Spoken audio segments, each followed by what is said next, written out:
C'est ici que reposent ceux que nous n'avons pas voulu voir, les morts de la canicule de 2003 que personne n'a pleuré, ceux qui sont morts seuls, sans famille, le journal télévisé pour seule oraison funèbre. 12 000 morts, 15 000 ont Bilan humain de la canicule. Grave crise sanitaire de Le problème des corps abandonnés n'est toujours pas réglé. Les experts ont été nommés pour tenter de faire 14 802 décès supplémentaires. Ceux qui reposent au carré des indigents sont sans visage comme la vieillesse en France. Une vieillesse que l'on refuse de voir ou seulement à travers des clichés. Celui du senior, incarnation mensongère de la jeunesse éternelle.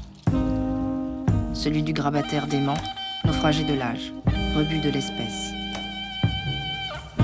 Entre les deux, rien, ou plutôt tout un continent inconnu, peuplé de personnes âgées, d'aînés, d'anciens comme on les appelle, parce qu'il est incongru, voire blessant d'utiliser le mot vieux.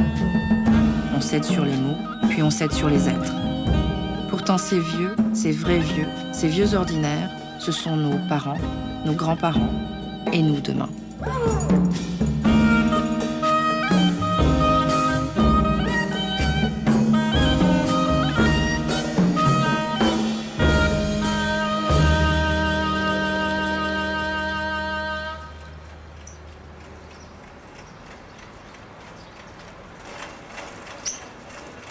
La révolution grise est en marche. Nous vivons de plus en plus longtemps, de plus en plus vieux. En France, l'espérance de vie des hommes est de 77 ans, 82 pour les femmes. On gagne 1 an tous les 4 ans, du jamais vu dans l'histoire de l'humanité. Mais non, t'as pas mis ton écharpe, voyons. Lucienne a 86 ans, Georges 98. Comme la majorité des vieux d'aujourd'hui, ils vivent seuls, chez eux, plutôt en bonne santé, un peu retirés du monde, un pied sur chaque rive, bientôt 100 ans. Il a décrété maintenant que c'était 100 ans. Ça a changé, hein. Au début, c'était 73 quand j'étais jeune. Je sais pas pourquoi il a pu décréter qu'il mourra à 73, parce que son père était mort à 73 ans. Alors après, ça a été 80, puis 85, enfin, on continue. Mais pour l'instant, c'est bizarre, quoi. C'est une situation provisoire qui est pas mauvaise, quoi. Mhm. Une situation provisoire, vous dites. C'est un non-sens, tu te dis. Vous imaginiez vivre si longtemps?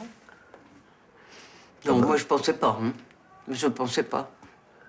Mais maintenant qu'on y est, je pense pas que je vais mourir, non. Non. Non.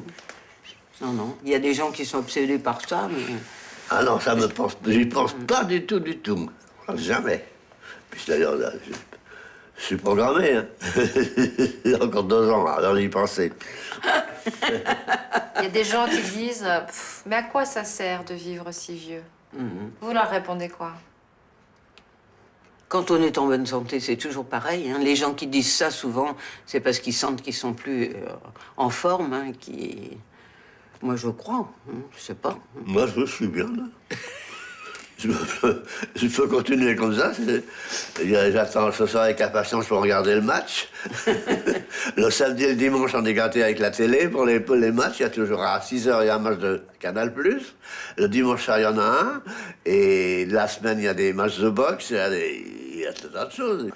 Je suis tout ça, moi. J'y suis, quoi. J'ai vu avec eux, moi. Hein, c'est ça.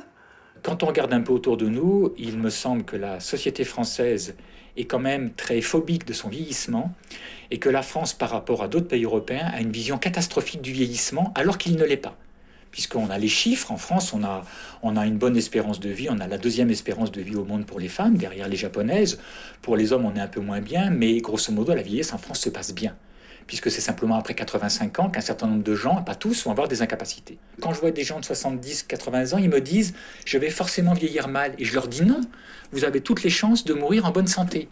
Et tu vois, les gens ont intégré. Les gens ont intégré en France que tu ne peux vieillir que mal. C'est faux. Mais les gens l'ont intégré. Si on tient compte pour définir l'entrée dans la vieillesse de l'espérance de vie avec des handicaps, là où on mettait, mettons, 60 ans au milieu du 19e siècle, il faudrait repousser le curseur aujourd'hui à 75, 80, voire 85 ans. Contrairement à ce que l'on croit, le nombre de vieux dans notre société est extrêmement stable. voire même qu'il diminue légèrement. Parce que si on ne tient plus compte de l'âge chronologique, mais de l'âge biologique, vraiment, de la fatigue, de l'usure du corps, eh ben, il faut complètement déplacer le curseur, vous voyez. C'est une construction culturelle, cet âge, ce seuil d'âge. Moi, je pense, si on me demandait, moi, mon seuil d'entrée dans la vieillesse, je dirais aujourd'hui qu'on est vieux en France après 80, entre 80 et 85 ans. Avant, pour moi, on n'est pas vieux. Mais on est plus vieux que ceux qui sont plus jeunes. C'est une notion relative.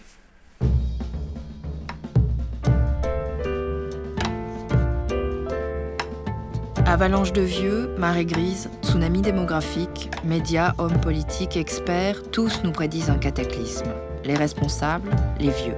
Ou plutôt les vieilles, puisque les femmes vivent plus longtemps. Le nombre des plus de 80 ans va doubler d'ici 2020, alors très ou trop nombreuses. On a passage du très au trop à partir du moment où on a une image de cette population négative.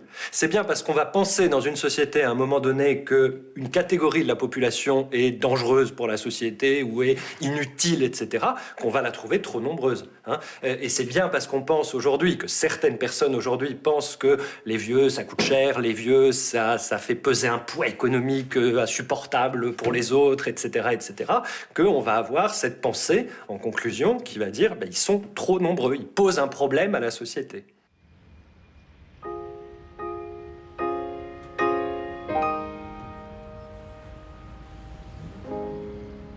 Nos vieux seraient donc un poids pour la société, un poids économique. On pense tout de suite aux retraites et à la santé. Le tableau pour la retraite est clair, de moins en moins d'actifs pour un nombre important de retraités. Une situation qui provoque l'angoisse d'avoir une toute petite retraite. C'est déjà le cas pour beaucoup de femmes, de vieilles femmes, veuves le plus souvent. Problème, la petite, là, il y a celui-là que je peux fermer. Parce que maintenant, vas-y Toto. À 87 ans, Mona doit changer de vie. Ah, il a tout démonté. Il est très très habile, ce monsieur. Et Parce celle-là, alors et celle-ci, pareil, c'est pareil. Il a bloqué le mécanisme, il a enlevé le bâton. Ben oui, il a enlevé le bâton. D'accord, j'ai compris. Autrement dit, tout est prêt.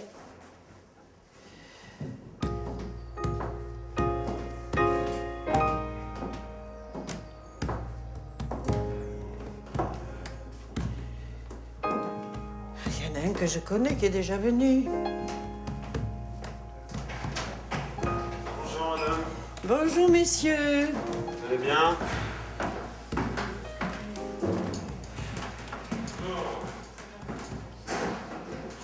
J'ai perdu mon mari. On avait 60 ans de mariage. Naturellement, il était malade et tout ça, mais c'est quand même un gros choc. Ensuite, effectivement, je m'en vais, je quitte tous mes amis d'ici. Je quitte mon logement grand, agréable, une ville, pour aller dans un studio petit, dans un village. Mais il y a une chose, je dis, on crée du bonheur partout, quand on veut. Je vais aller dans une résidence où il y a des personnes âgées. Être à la charge de mes enfants, ça me ferait vraiment... Alors là, j'aurais beaucoup de peine. Parce que simplement, ils ont leur vie, ils ont leurs occupations, ils ont leurs soucis, ils ont leur... Alors, si on devient un poids... Mais il y a beaucoup d'anciens qui disent ça. Si vous voulez, si j'avais eu le choix, j'aurais gardé ce que j'avais et je ne serais pas partie. Puis voilà, mais il n'y a pas de choix. Là, vous savez très bien que quand on est un couple, les ressources diminuent de moitié quand quelqu'un s'en va. Donc, je n'ai plus les moyens de payer le loyer d'ici. Il n'y a pas 36 solutions. Donc, quand on vous dit « saute le ruisseau », on saute le ruisseau. Et quand on est de l'autre côté, pourquoi il n'y aurait pas de fleurs aussi? C'est ça. Eh oui, c'est ça.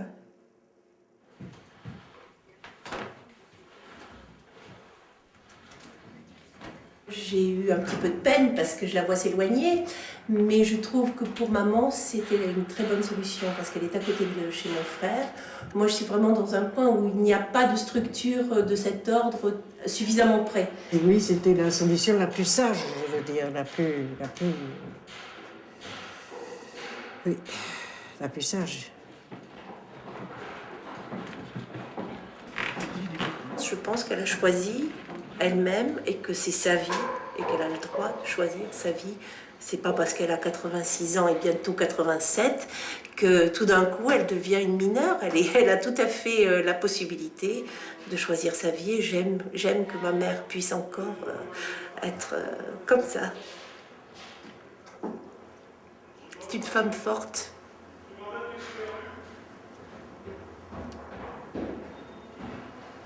Bien.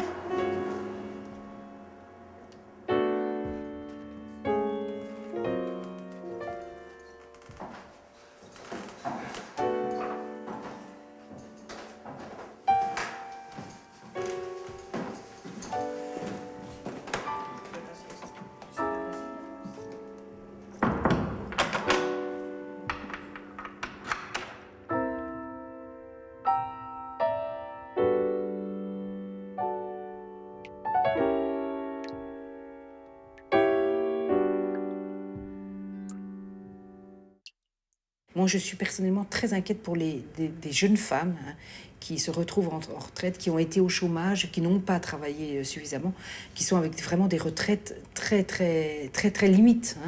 Et ça, c'est une question nouvelle qui va se poser. Et dans le débat de la réforme des retraites, si on ne pose pas la question du niveau des pensions, des petites pensions, je pense qu'on va réintroduire, on va laisser, parce que c'est en train de se passer, réintroduire une pauvreté chez les personnes âgées qui est source de fragilité, donc de fragilité financière, donc de fragilité psychologique, médicale, sanitaire.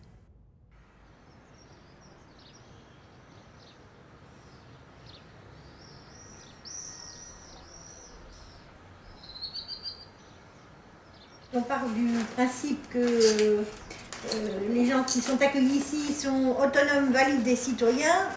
Alors, dans les choses que je dois vous remettre ce matin, je vous remets la charte des droits et libertés de la personne accueillie. Il vous faudra lire.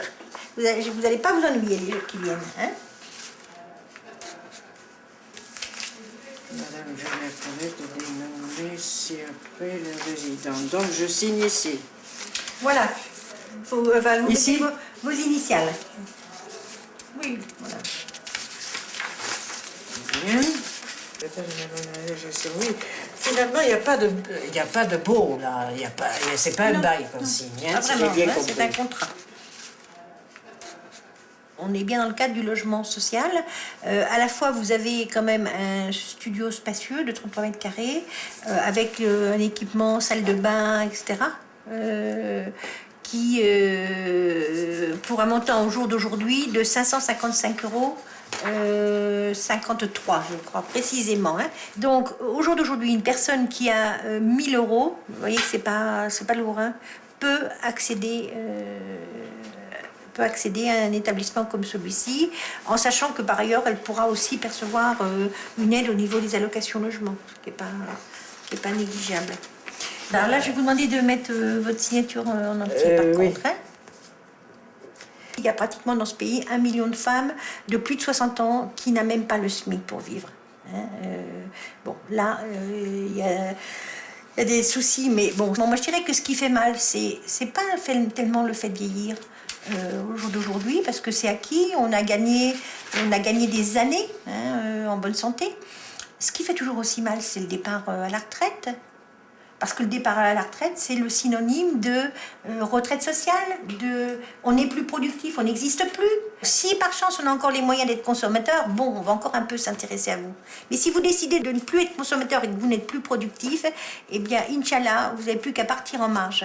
Et je dirais qu'heureusement qu'il y a des établissements comme le nôtre, l'association RFO, qui permet justement, par les projets de vie qu'elle met en place dans ces établissements, permet à ces gens de se sentir exister et de continuer à exister dans la dignité. Ça, je crois que c'est important.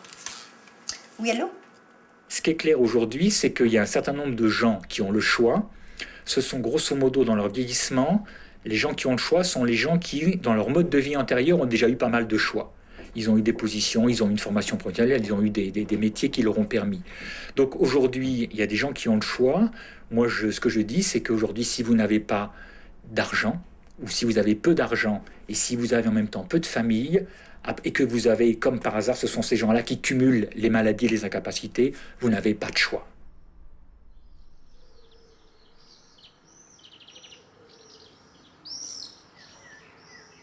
Alors, monsieur Ferrand, comment va? Ça va pas mal. Bon. Jean a 77 ans. Il souffre de la maladie d'Alzheimer. On est bien ici? Oui, bien. Alors, l'autre jour que vous êtes arrivé, vous étiez tout pas rasé, les cheveux dans tous les sens. Ah bon? Quand vous êtes arrivé de Mâcon, ouais. Ah oui. Puis là, j'ai vu que vous vous rasiez tout seul, Ah oui. et j'étais bien content. Ah oui. Je me suis dit, tiens, il va pas mot. Bon. Comment ça va à la maison? Ça va bien. Ouais. Votre Marie-Louise, c'est pas toujours ce qu'elle nous dit. Parce que... Bah, elle nous dit que des fois, vous n'êtes pas toujours gentil avec elle. Oh, ben... Il faut se biffer de temps en temps. Vous croyez qu'il faut se rebiffer de temps en temps? Ouais. Moi, je pense qu'elle est fatiguée aussi et qu'il faut peut-être pas trop se rebiffer. Ah, oui. Dès que votre femme est fatiguée, vous revenez ici. Oui. Puis vous vous plaisez bien, là. Oui, j'ai bien dit ici. Vous savez ce que c'est le problème principal pour rester ici définitivement pour votre femme? Vous savez ce que c'est? C'est qu'il n'y a pas assez d'argent. Elle ne peut pas payer ici et son loyer. Et voilà. Ouais. Donc quand on est obligé de vivre ensemble, qu'on ne s'entend pas trop, eh ben, on est obligé de faire des concessions. C'est-à-dire de faire attention. Ah oui. Donc je vous dis toujours ça, de faire attention, d'être un peu plus gentil avec la Marie-Louise. Pas la faire pleurer? Ah bah non. Non? Bon. Je lui dirai que je vous l'ai redit. Comment? Je lui dirai qu'on en a reparlé. Ah d'accord. Et que vous m'avez dit que vous serez sage. D'accord. On regarde un peu la tension? Si vous voulez. Elle vous en fait une prise de sang ce matin? Oui. Pour le TP? Je pense, oui. Est-ce que vous savez, monsieur Ferrand, quel jour on est aujourd'hui? Vendredi. Ouais. Et quel jour de la semaine? On est vendredi, mais quel numéro du mois? Je sais. Quel mois on est, à votre avis? Je sais. Est-ce que vous savez en quelle année on est? C'était le 17. Il en manque 10, on est en 2007. Ah, 2007. Vous aviez le 7, qui est bon. À la maison, il y a les infirmières qui viennent. Oui. Tous les jours. Oui. Matin et soir. Chez moi.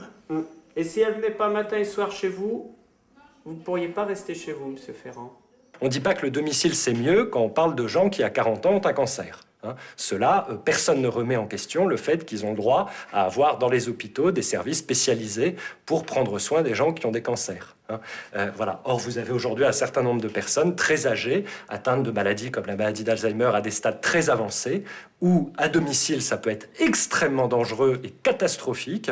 Et ces personnes-là, souvent, ne peuvent pas aller en maison de retraite ou dans des services spécialisés pour personnes atteintes de ces maladies-là, parce que ça coûte trop cher. On se dit que le malade n'a pas de chance d'être malade et le conjoint n'a pas de chance d'avoir un malade. À côté de ça, vous avez un couple qui va faire des voyages, qui va être au club tout le temps. Il y a une énorme injustice flagrante. Et puis, tous les revenus du couple où il y a le malade vont passer dans la gestion de la maladie.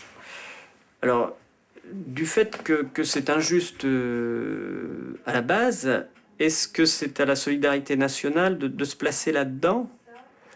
Ou est-ce que c'est à la solidarité individuelle, enfin la solidarité individuelle? Est-ce que chacun doit trouver sa solution? Ou est-ce qu'on peut considérer que, comme c'est une loterie, ma foi, on peut aider ceux qui ont tiré le mauvais numéro? Qu'allons-nous faire de nos parents si la maladie les frappe? Pourront-ils se faire aider à domicile ou payer une maison de retraite? Un établissement coûte au minimum 1 500 € par mois dans le secteur public, entre 2 000 et 3 500 dans le privé, largement plus que la moyenne des retraites, qui est à 1 200 € mensuels. Ce qui reste à la charge des familles est très lourd. En France, nous n'avons pas fait le choix de mettre en place une assurance, comme il existe une assurance maladie, pour couvrir les risques liés à la vieillesse.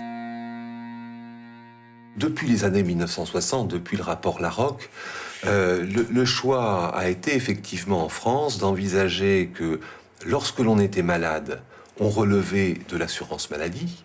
Et dans ce cadre-là, notamment à l'hôpital, on était pris en charge en très grande partie, voire totalement, par cette assurance maladie. Et puis parallèlement, un système particulier pour les personnes âgées s'est mis en place. C'est-à-dire que lorsque l'on est handicapé, et on dit aujourd'hui pour les personnes âgées dépendants, ce qui n'est rien d'autre que du handicap. On a créé un terme qui n'a pas à exister particulièrement. Lorsqu'on est handicapé, on ne relève plus, pour la prise en charge de son handicap, de l'assurance maladie. Pourquoi on pense que quand vous faites un accident vasculaire cérébral qui vous amène du handicap, cet accident vasculaire cérébral, vous le faites à 90 ans, vous êtes un vieux dépendant. Et pourquoi? Parce que ce même accident vasculaire cérébral qui va vous amener les mêmes difficultés, les mêmes handicaps à 55 ans, vous rend adulte handicapé. C'est une question très philosophique. Ça veut dire qu'un vieux n'est pas un homme. Un vieux n'est pas une femme. C'est vraiment... On est au cœur même du principe de la discrimination.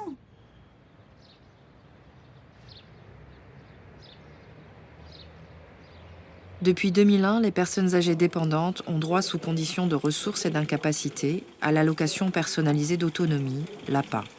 D'un côté, on reconnaît que les vieux les plus fragiles ont besoin d'être aidés à la maison ou en établissement. De l'autre, le niveau de cette aide reste très en dessous de ce qui existe pour les handicapés et, à l'évidence, ne couvre pas l'étendue des besoins.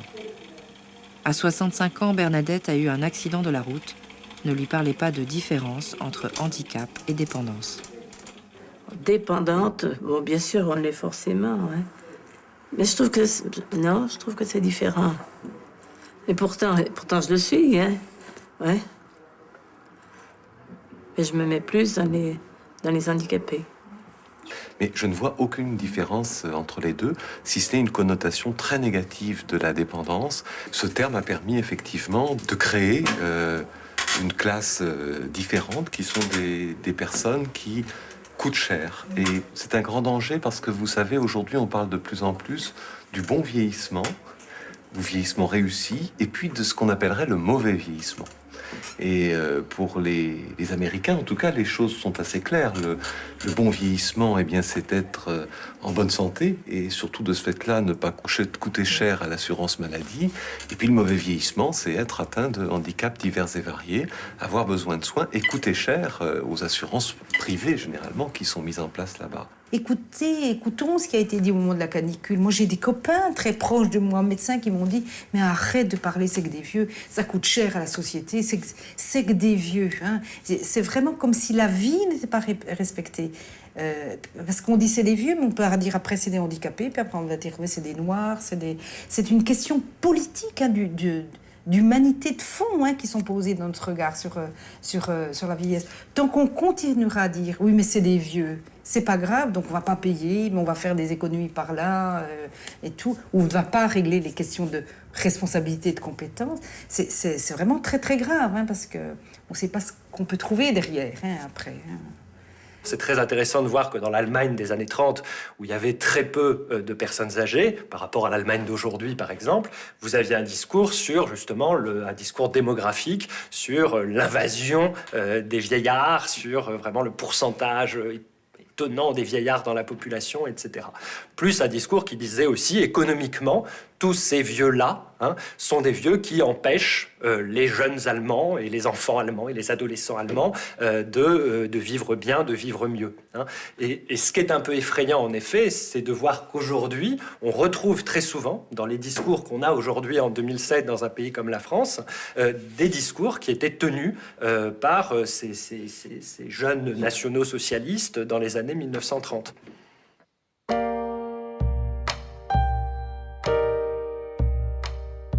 La vieillesse n'est pas une catégorie sociale à part, un problème à gérer, ou pire, une maladie. À ne voir que l'aspect économique, on perd de vue la question de la place des vieux dans la société. Une question que personne ne pose. Il n'existe pas de groupe de pression pour les vieux, pas de lobby. Les vieux et leurs familles se retrouvent seuls face à ce moment de la vie.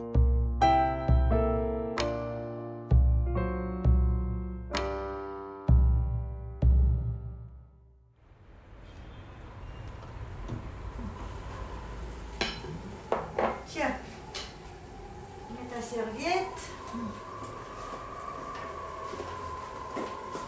Et oui, la pince, elle a été rangée, la pince? Non, elle est perdue. Renée a 77 ans. Elle s'occupe de sa mère de 102 ans et ce n'est pas un cas marginal. À 80 ans, une personne sur 5 vit avec ses enfants. Je la retrouve.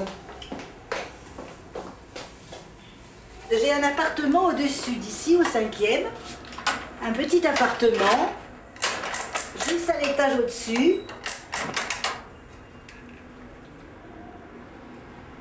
Donc je ne peux pas être plus proche. Mais nous sommes chacune chez nous.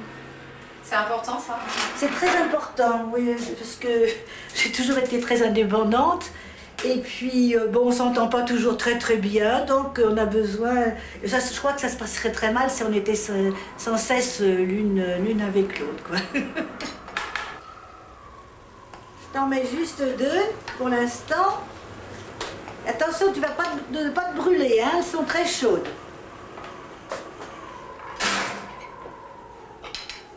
Comme par hasard, hein, la grande majorité de ceux qu'on appelle les aidants sont des aidantes. Hein.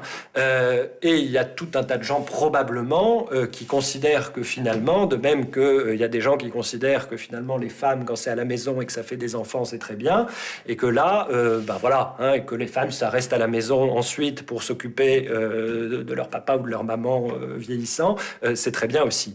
On peut estimer que sur les 6 à 700 000 personnes qui sont assez lourdement handicapées à domicile, dans leur vieillissement, il y en a plus de la moitié de ces gens, donc à peu près 300 000, qui ne sont aidés que par les familles, qui n'ont pas d'aide professionnelle. Ça veut dire qu'aujourd'hui, ce qu'on sait, effectivement, la fameuse génération des femmes, puisqu'on sait que les accompagnants familiaux sont plutôt des femmes, les conjointes, les filles et les belles-filles, on peut penser qu'aujourd'hui, il y a trop de charges, aussi bien matérielles que psychologiques, qui est sur le dos des familles. Voilà, on va prendre la tension. Voilà, vous prenez bien votre traitement là actuellement. Oh, oui. C'est votre fille qui vous le donne tous les matins. Je vais écouter votre cœur, pardon. Vous êtes quand même beaucoup mieux qu'il n'y a quelques mois, hein. Même si vous vous sentez pas très bien. Hein. C'est vrai, oui, mieux, oui, oui, ouais. ouais, je trouve pas mal quand même, oui. Voilà. J'ai la chance d'avoir une fille qui s'occupe beaucoup de moi. Ben c'est bien de le dire. Ça, c'est bien. Parce que donc Madame Gauthier va avoir 102 ans. Au mois de juin. Au mois de juin.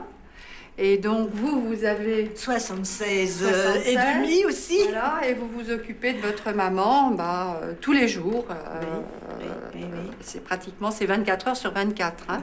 Pour l'instant, je peux encore me débrouiller comme ça. Et je passe la nuit à côté d'elle, enfin dans la chambre voisine. Dans la chambre à côté, voilà, oui. c'est ça. Et d'habitude, pour ces vacances, quand vous partiez en vacances, oui. Votre maman allait dans une maison de retraite. Une maison d'accueil. Voilà. Elle partait 1 ou 2 mois par qui par était année. Non médicalisée, mais compte tenu de son état là actuellement, c'est un peu difficile de l'envoyer dans une maison de retraite simple. Oui. Donc, vous vous êtes renseigné aussi à Bretonneau, oui. Et pour avoir soit une maison... ou une clinique. Ou une clinique, voilà. Donc avec prise en charge sécurité sociale, ou à défaut de place, une maison de retraite médicalisée qui prenne les gens temporairement. Alors, qu'est-ce qu'on met? On met donc 30 jours. Ah oui. Hein? Oui. Si possible pour le mois de juin. Est-ce que c'est important pour les familles justement de pouvoir souffler? Je crois que c'est très important. C'est très important parce que surtout, compte tenu de l'investissement, Madame Hérisson a un investissement effectivement très important puisqu'elle est 24 heures sur 24 avec sa maman. Et ça, c'est depuis des années. Mais ça vous donne quand même une bouffée d'oxygène, hein, parce que là, vous êtes vraiment très, très cloîtrés. Hein. Oui. Je crois qu'aujourd'hui, ceux qui sont pas dedans refusent de voir ça, parce que c'est pas gai, ça. C'est pas gai. On se dit, quand on a 50 ans, 55 ans, et on sait maintenant qu'il y a déjà des retraités à 55 ans, On ne peut pas se dire qu'on va passer 20 ans, 25 ans auprès d'un parent âgé et que là, c'est aussi sa propre vie qui s'arrête. On a du mal à l'envisager. Quand on est dedans, on fonce, on y va, on fait. Mais si on devait, dans notre tête, envisager les choses comme ça, même avec tout l'amour qu'on a pour nos parents, je crois que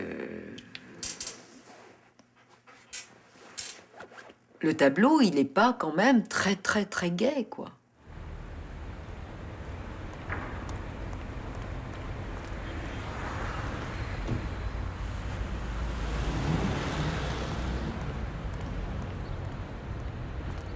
Donc là, vous venez me voir. Alors, je viens vous voir parce que, évidemment, je suis quand même assez fatiguée et je souhaiterais, pour le mois de juin par exemple, je souhaiterais pouvoir prendre un mois de vacances. Oui. Je voudrais bien trouver un établissement médicalisé, un établissement de convalescence en somme médicalisé Oui, pour au moins un mois. Qui pourrait l'accueillir pendant un mois. Pendant un mois, pendant mon absence Oui. au mois de juin, enfin, au minimum, disons un mois. Hein. Tout à fait. Voilà. Est-ce que financièrement, vous avez des possibilités de financer une maison de retraite? Oui, on pourrait, on pourrait à la rigueur, en tapant dans les économies, bien entendu, on pourrait éventuellement financer quelque temps. Oui. Écoutez, moi, ce que je vous propose, c'est d'essayer de rechercher s'il y a des accueils, enfin des maisons de retraite qui font des accueils temporaires. Et puis après, je vous ferai des propositions. Il faudra qu'on voit un petit peu les tarifs. Parce que c'est vrai qu'une maison de retraite, c'est pas très bon marché. Ça va tourner aux alentours de 3 000 € à peu près pour le mois. Oui. Tout va tourner autour de la problématique de la personne qu'ils prennent en charge et ils n'arrivent plus à en sortir et à prendre du recul. Et je crois que c'est extrêmement important de leur donner la possibilité d'exister et d'exister en dehors de cette personne parce qu'ils vont finir par la prendre en grippe. Enfin, vous voyez, c'est tout d'un coup, toute leur vie est tournée vers cette personne âgée qui est malade, qui les empêche. C'est-à-dire que cette personne les empêche de partir en vacances. Cette personne ne leur permet pas d'aller au cinéma ou ne leur permet pas de prendre du bon temps ou de s'occuper des petits-enfants comme ils le souhaiteraient. Et si on ne leur donne pas cette possibilité-là, ça peut avoir des conséquences extrêmement graves, je pense. C'est-à-dire qu'ils vont... ça sera de la faute de la personne âgée s'ils vont pas bien, s'ils sont fatigués, s'ils peuvent pas tout simplement vivre normalement. Je pense que le gouvernement a pris la mesure quand même de la charge familiale. Il y a eu une conférence de la famille sur les 55-75 ans, qui sont justement ceux qui aident leur famille, au mois de juillet 2006, où le ministre Philippe Bas a dit qu'il fallait justement aider les aidants. Donc il a mis en place un congé familial, mais un congé familial de 3 mois pendant lequel tu n'es pas payé. Bon, ok, on peut aider son père ou sa mère pendant 3 mois. Le contrat n'est pas rompu avec l'entreprise, mais pendant ce temps-là, tu n'es pas payé. Donc, qui peut faire ça? La deuxième chose, c'est qu'on parle beaucoup, effectivement, de répit. On parle beaucoup d'hébergement temporaire. Or, on sait qu'en France, il y a... on en parle beaucoup aujourd'hui pour les gens atteints de maladie Alzheimer, mais on sait qu'il y a un manque évident de structures d'accueil de jour, d'hébergement temporaire et même de groupes de parole. Et qu'en plus, encore une fois, pour moi, la première aide à apporter aux enfants, c'est une aide matérielle. Ça veut dire que les gens aient plus d'argent pour se faire aider par des aides à domicile.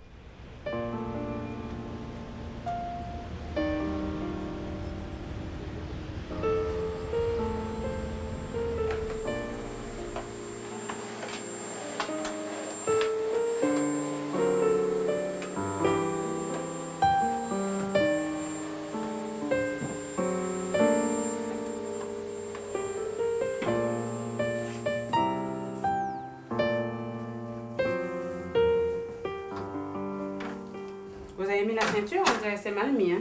Oui. Ouais. Je la mets plus haut. C'est comme ça. Ok. Christiane a 87 ans. Sa vie a changé depuis qu'elle se fait aider. Pas tellement commode à faire. Hein, Ah, ben là. Il faut tourner tout autour. Tout autour, oui. Vous voyez, comme je suis gâtée, j'ai des tas d'oreillers. Voilà. Que ce soit bien Je donné. demande le peuple. elle me fait beaucoup de choses. Elle me fait mon lit, elle me fait mes courses, elle me fait le ménage, elle m'emmène chez la kinésie. Elle est très gentille, elle fait beaucoup de choses. Je ne pourrais pas faire grand-chose sans elle. Hein. Chantal vient ici 1h30 par jour, 5 jours par semaine, donc c'est vraiment très peu. Et on a l'impression en entendant ma tante qu'elle fait tout. Parce qu'effectivement, le quotidien, c'est pas grand-chose si on le fait tous les jours. Voilà, donc vrai, oui. quand on a compris qu'il fallait que notre tante ait de l'aide parce qu'elle pouvait pas s'en sortir et que nous on n'habite pas juste à côté et qu'on pouvait pas venir tous les jours apporter ce petit apport quotidien, on a pris contact avec l'association Les Amis et puis on a eu en plus la chance de tomber sur Chantal avec qui ma tante s'entend très très bien. Ce petit 1h30 par jour redonne la joie de vivre, la dignité, l'agrément d'être dans son appartement, un rythme de vie qui est un élément fondamental pour que les choses se fassent, parce que faire sa toilette, s'habiller, enfin ça ma tante le fait toute seule, mais c'est aussi parce qu'il y a un timing, parce qu'à 11h il y a Chantal qui arrive, etc. Voilà, c'est tout petit et ça change tout. On en robe de chambre toute la matinée.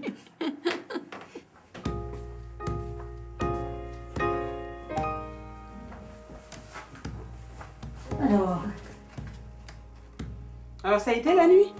Vous avez bien dormi? Oui, et vous? Ça va, ça a été.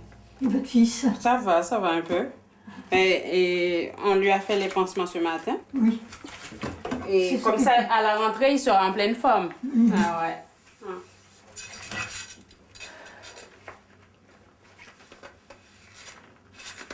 Vous avez mis une belle robe aujourd'hui, hein?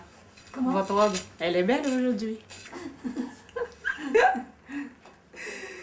Dès le premier jour, ça s'est bien passé. Je peux pas dire que ça s'est mal passé parce qu'il y a des gens qui sont un peu, je sais pas, difficiles et méfiants. Alors ça a été avec Madame de Thieu-de-Ville. On s'entend très bien et on discute quelquefois, mais on est toujours du même avis. C'est déjà quelque chose d'intéressant. Il faut pas contrarier les personnes.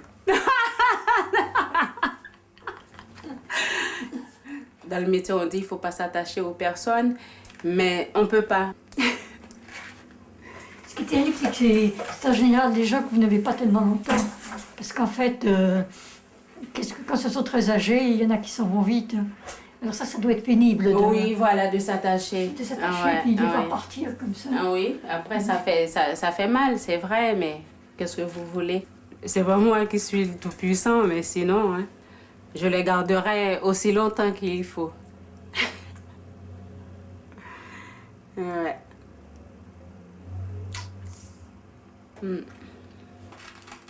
Vous êtes pensive. Je suis pensive, mais moi je suis contente de vous avoir. Ah oui? Vous êtes mon soleil de la journée.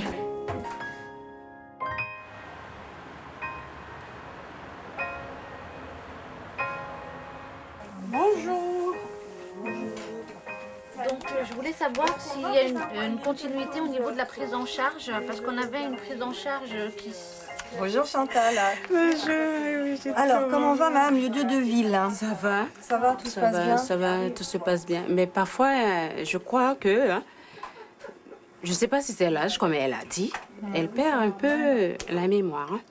Elle avait eu son accident quand déjà? Il y a 3 ans. J'ai eu Chantal Puvis là, de la caisse vieillesse ce matin par rapport au nombre d'heures. Oui, parce que sa nièce avait envoyé une lettre concernant... Donc elle n'aura pas plus d'heures, Chantal. On continue à gérer 18 heures par mois. Ça veut dire que 18 heures caisse vieillesse, le reste à charge de Madame Le Dieu de Ville. Donc il faudra... continuer à faire le nombre d'heures qu'il faut. Moi, ce qui me paraît important, c'est que Madame Le Dieu de Ville soit d'accord pour 1h30 tous les jours et qu'elle ait conscience effectivement du surplus de facturation qu'elle a en fin de mois. On en avait discuté le mois dernier. Elle avait peur de manquer de l'argent et tout. On lui met à la porte de la résidence. Et puis sa nièce a pu voir qu'il y avait assez d'argent. Et puis là, c'est bon. Elle lui a dit qu'elle pouvait me prendre 1h30 tous les jours. Ça ira. Voilà. Non, voilà, exactement. Et encore pour quelques années comme ça. Elle a dit, bon, comme à force d'épuiser un de jours, il n'y aura plus. Mais pour l'instant, ouais, elle tient à ce qu'on fasse les 1h30 tous les jours. D'accord. Ouais. On va dire un maintien à domicile moyen pour quelqu'un qui a déjà pas mal d'incapacités. J'ai chiffré ça à une dépense de 1 500 € par mois. Alors, je dis bien la dépense d'aide, hein. Ça suppose que derrière la personne, elle continue à avoir des dépenses de nourriture, de logement. Et les calculs que j'ai pu montrer, que la Cour des comptes dit à peu près la même chose, sur ces 1 500 € de dépenses, on va dire que dans le meilleur des cas, les dépenses publiques en couvrent un tiers, couvrent 500 €. Donc il y a deux solutions. Ou bien effectivement les gens peuvent mettre 1 000 € et ils continuent à rester chez eux, ou bien, autre solution, la famille va fournir gratuitement des services que les gens ne peuvent pas se payer et ils resteront chez eux. Donc le domicile va être effectif soit pour les gens qui ont pas mal d'argent, soit pour les gens qui ont une famille, et les autres, 500 € sur 1 500, ils sont obligés de recourir quelque part à l'hébergement alors qu'ils ne le souhaitent pas. Est-ce qu'aujourd'hui, on dépense assez pour bien prendre soin des vieux malades et en situation de handicap? La réponse est non. On devrait aujourd'hui, si on prenait bien soin de ces personnes-là, dépenser beaucoup plus.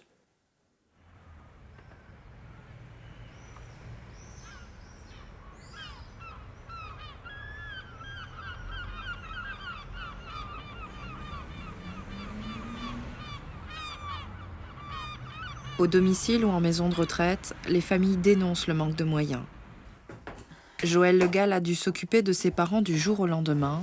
Depuis, elle se bat pour l'amélioration des conditions de vie en maison de retraite. Mon papa jeune, voilà, je pense qu'il n'avait pas encore connu maman à cette époque-là. Il devait avoir 22, 23 ans. Mes parents se sont rencontrés à l'armée pendant la guerre, dans une caserne à Rennes. Voilà.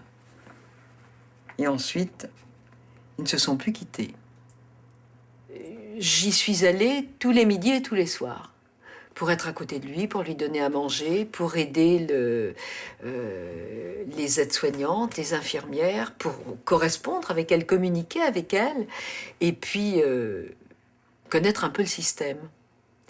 Et donc, quand je disais, mais attendez, là, on lui a pas nettoyé les yeux, là, on n'a pas coupé les ongles, le bain, on lui a pas donné depuis 3 semaines, le bain. La toilette,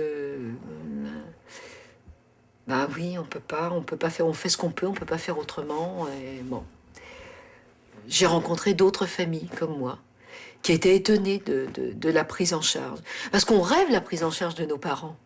Quand on dit notre parent va aller dans une maison de retraite ou même dans un long séjour et on ne sait pas ce que c'est, vous dites enfin, mon papa, ma maman, mon conjoint, il va être cajolé, il va être pris dans un endroit, on va bien s'occuper de lui, il va voir les infirmières, les aides-soignantes, le personnel qui va bien s'occuper de lui, il va être choyé, dorloté. Et vous vous dites, l'histoire, c'est pas celle à laquelle je croyais, c'est pas celle qu'on m'a racontée ou qu'on m'a pas racontée, parce qu'il y a peu de gens qui vous racontent l'histoire. On vous dit faites-nous confiance, puis vous y allez.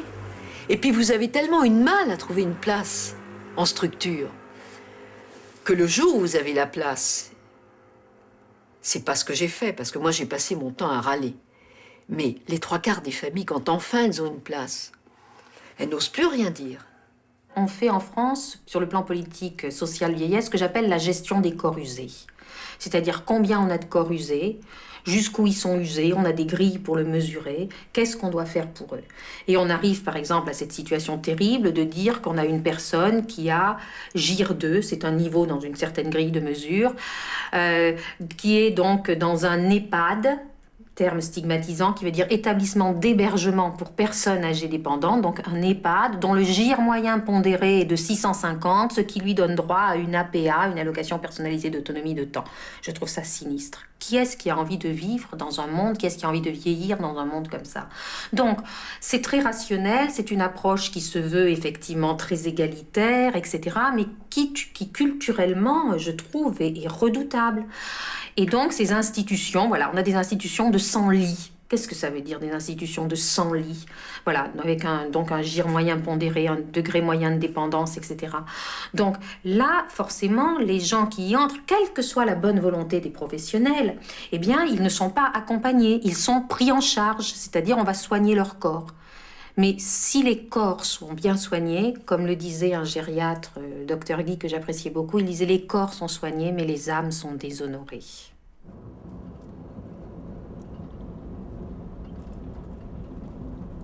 Si les familles et les directeurs sont ensemble pour dénoncer le manque de moyens, le manque de personnel dont on est tous affligés en ce moment et qui font que nous tous on vit mal les choses, ça n'est que comme ça qu'on réussira à dire au pouvoir public on ne peut pas continuer comme ça, il faut que vous nous donniez les moyens de faire autrement.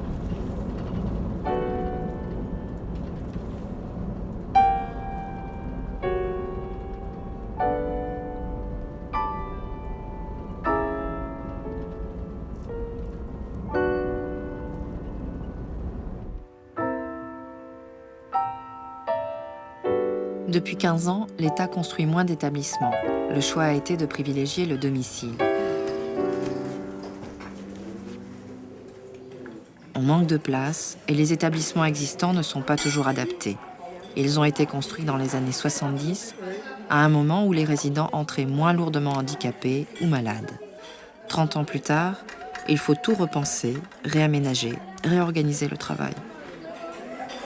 Et là, c'est la première fois, en fait, où on prend la discussion dès le départ en disant comment on va travailler ensemble. C'est que on a une mission, vous avez des attentes, Oui. déjà, dès le départ, qu'il n'y ait pas de quiproquo, c'est savoir où est-ce qu'on va avec votre proche. Oui. Et du coup, ça change complètement la donne parce que ça permet aussi que les familles, les personnes âgées et les employés avancent à la même vitesse. Alors, on a toujours considéré qu'une maison de retraite, qu'il y avait le domicile qui était la chambre et que le reste était du collectif. Oui. Bonjour, monsieur Bozella. Vous allez bien? Je vous présente Joël. Bonjour monsieur. Bonjour. Ça va? Oui. Pas trop bien? trop. Non. Douleur? Oui, puis quand je vois ma femme, on m'a baisse toujours. Elle baisse toujours, votre épouse, madame Bozella? Oui. C'est peut-être une petite période de fin d'hiver aussi un peu difficile. Non. Juste qu'elle est, elle est fatiguée. Ah oui, elle est très fatiguée. C'est bien que vous soyez ensemble quand même. Comment? C'est bien que vous soyez ensemble quand même, pour vous et puis pour elle. Ah oui, le jour que je parti là, c'est ça encore. On va essayer avec des présents, quoi.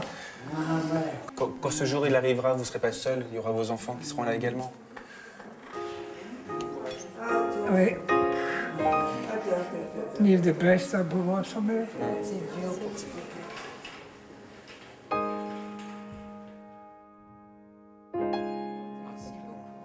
On peut faire fonctionner les choses, mais elle est où la qualité de vie des personnes âgées? C'est que concrètement, dans cet établissement où ça se passe bien avec tout le monde, il y a quand même un petit quelque chose qui gêne, c'est que on a des résidents qui sont couchés dès le milieu d'après-midi pour l'ensemble de la nuit, parce que les équipes essayent de coucher le maximum de personnes qui sont lourdes en termes de manutention, de charge de travail. Elles les couchent quand elles sont deux. Et elles sont deux en début d'après-midi. Ce dont on a besoin, c'est des emplois qualifiés. Pourquoi? Parce que y a la dépendance qui s'alourdit, la fragilité qui est vraiment là. Donc ça signifie que c'est des aides-soignantes, des AMP, aides médico-psychologiques, des infirmières, des ergothérapeutes, des psychologues. C'est de ça, c'est de ces professionnels dont on a besoin. Ces professionnels, ils sont pris en charge, c'est pas par les familles, c'est par l'État. C'est du soin. C'est par l'assurance maladie. Donc ça signifie que on pourrait imaginer une situation optimale où on pourrait donner vraiment du personnel qualifié, compétent au service des personnes âgées, sans que ça coûte rien aux familles. Vous allez vous mettre debout, c'est J'ai pas l'impression de demander l'aumône, quoi. C'est que y a une grande différence entre la charité et la solidarité. Moi, la charité, c'est quand je demande s'il vous plaît, aidez-moi à fonctionner. La solidarité, c'est autre chose. C'est quand l'ensemble de la société et donc de l'État prennent conscience qu'il y a un réel problème et qu'ils disent, ben oui, décemment, on a nos anciens qui ont leur parcours de vie, qui ont cotisé toute leur vie à l'assurance maladie. La moindre des choses, c'est que chaque personne ait le choix de vivre à domicile ou en établissement, mais que les personnes aient le choix et qu'une fois qu'ils sont en établissement ou à domicile, qu'on donne les moyens de respecter leur individualité, leur singularité. Aujourd'hui, c'est pas le cas.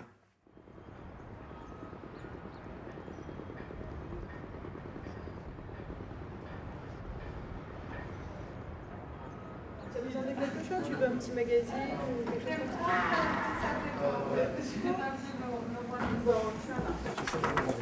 Bonjour, ça va? Vous allez bien? Ça va et vous allez bien? Voilà, ben oui, oui. Donc ça, alors ça c'est une aide-soignante. Une aide-soignante du service, hein, donc, qui est connue du service, Vous êtes combien cet après-midi là? Une. Je suis une aide-soignante et une infirmière et, une ASH. et normalement, vous devriez être combien cet après-midi? Normalement. Deux. Voilà.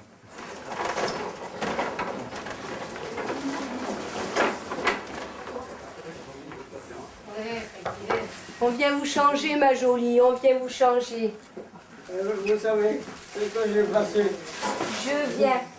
J'ai des changes à faire, je ne les ai pas encore fait, je te dis pas. Ça sonnait de tous les côtés. Ok. C'est ça la vacances, c'est le personnel.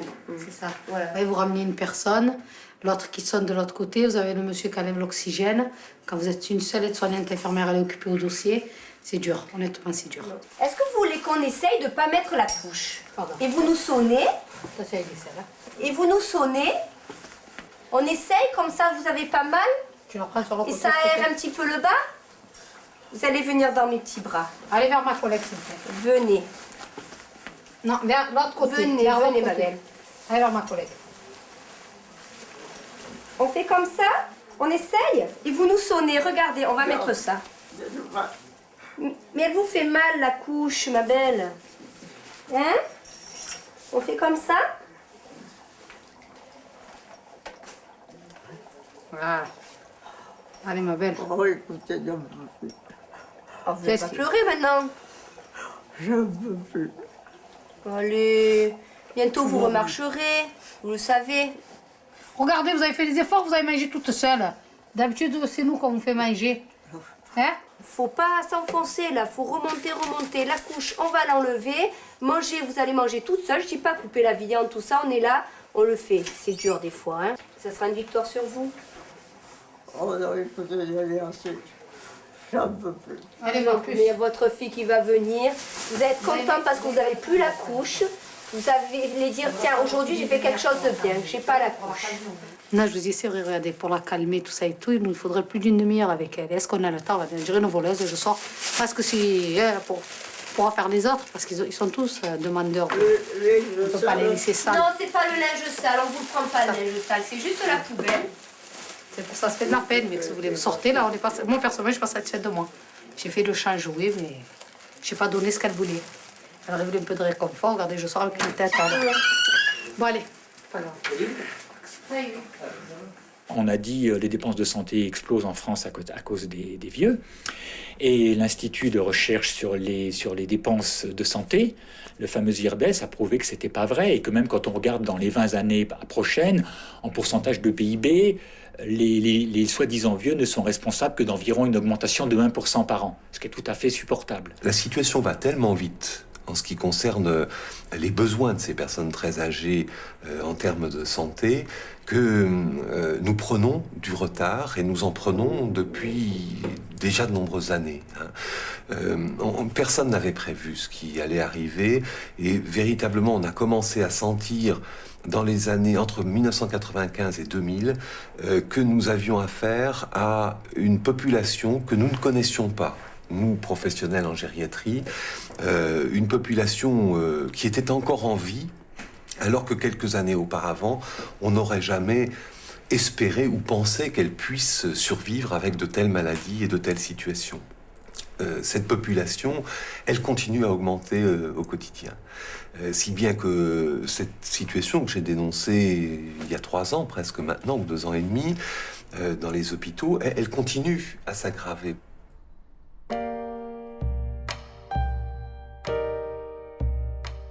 Nous nous réveillerons dans 10 ans, dans 20 ans, dans 30 ans peut-être, mais il sera trop tard. Tout se passe comme si la vieillesse n'était pas un enjeu de société. La politique de la vieillesse est en panne.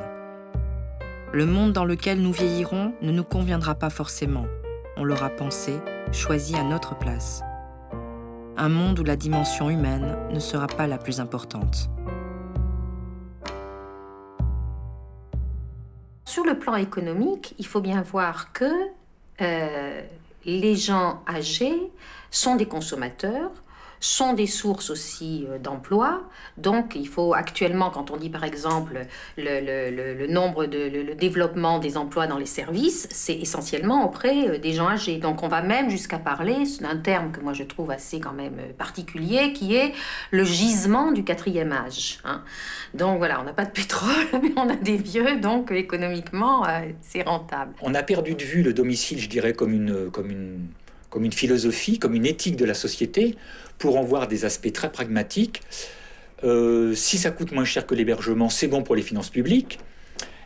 Et éventuellement, est-ce que ça peut être un remède au chômage? Ça veut dire, est-ce qu'on peut se servir des politiques de l'emploi en direction des personnes qui vont pas bien pour créer de l'emploi bon marché? C'est un secteur porteur parce qu'il y a une forte demande. Donc aujourd'hui, nous avons 1 100 000 personnes âgées de plus de 85 ans et ce chiffre va quasiment doubler à l'horizon 2020. Donc il y a une forte demande, une forte pression. On sait qu'aujourd'hui, les personnes âgées restent majoritairement à domicile. 80% des personnes âgées restent à domicile. Pour autant, une augmentation des plus de 85 ans qui va doubler, ça veut dire qu'on a besoin en face de places d'hébergement en établissement. C'est pour ça que les professionnels aujourd'hui, on veut se développer dans le secteur. C'est vrai que c'est pour ça que ça a un marché porteur. C'est parce qu'il y a une demande qui va s'accroître pendant les 40 prochaines années.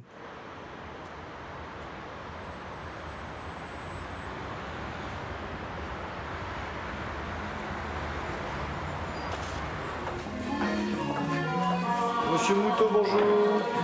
Monsieur Ardin. Henri Guillet dirige une des maisons du groupe Domus Vie, un groupe coté en bourse. Dans cet EHPAD, il faut compter 3 000 € par mois. 3 000 €, le prix à payer pour monter à bord de ce paquebot de luxe. Ouais. Oui, c'est bien. D'accord. Bon, si vous trouvez ça bien. D'accord. Et vous, monsieur Angèle, vous trouvez ça bien aussi? Non, vous n'avez pas la télé, vous. Vous préférez le journal? Et comment ça se fait que vous n'avez pas votre journal? Malika, pourquoi il n'a pas son journal, monsieur Arjan? Il n'est pas arrivé. Voilà. On n'est pas dans un service public. Il n'y a pas de service public du 4e âge aujourd'hui. Voilà, donc la personne âgée doit pouvoir choisir son hébergement et elle doit pouvoir comparer les rapports qualité-prix, elle doit être totalement informée des prestations que l'on donne. Mais pour nous, la personne âgée, même dépendante, reste une personne qui reste un consommateur de services. Vous avez l'apéritif? Qu'est-ce que Oui, c'est? C'est du jus de fruits. Vous êtes fait avoir? Ben non, c'est moi qui l'ai demandé. Ah d'accord, ça c'est pas un apéritif. Ce qu'il faut, c'est que cette maison soit suffisamment attractive pour qu'ils aient plaisir à y rester. Et quand ils ouvrent la porte de leur chambre, ils y trouvent toutes les activités possibles. Il y a le coiffeur, il y a le kiné, il y a le gymnastique, bibliothèque, salon, télé. Mais eux gardent et conservent cette impression d'enfermement. Donc l'idée du paquebot, si vous voulez, rejoint un petit peu tout ça. Et pourtant, quand on est en croisière, bien qu'enfermé dans un bateau, on s'y ennuie pas. Mesdames, bonjour. Oh là là, ah oui. Bonjour. Madame Bouloukian, superbe, on vous reconnaît pas. C'est vous qui avez fait ça? J'ai fait toute la matin ici. Toute la matinée? Tout ce Il que fallait ce bien soir. ça. Ah bah ça. Où je devais aller parce que je connais personne. Eh ben, bien sûr. Madame Chavrel, tout va bien? Madame France. Vous aussi, vous avez été, dites donc, pomponné et tout, hein? Bravo. Et vous avez fait les ongles aussi? Tout, même les vernis. Eh ben écoutez. C'est mignonne, hein? Donc voilà, on disait du paquebot, on l'a rejoint. Salon de coiffure, ce qui fait que le résident, quand il sort, à partir de 9h30, 10h, ben, il vient se faire laver les cheveux, se maquiller. Je dis pomponner parce que ça me semble toujours amusant. Mais voilà, ils font les ongles, ils font tout.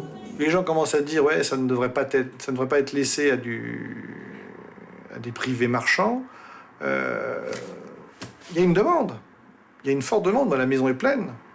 Notre groupe, qui est composé de 8 maisons, il est plein.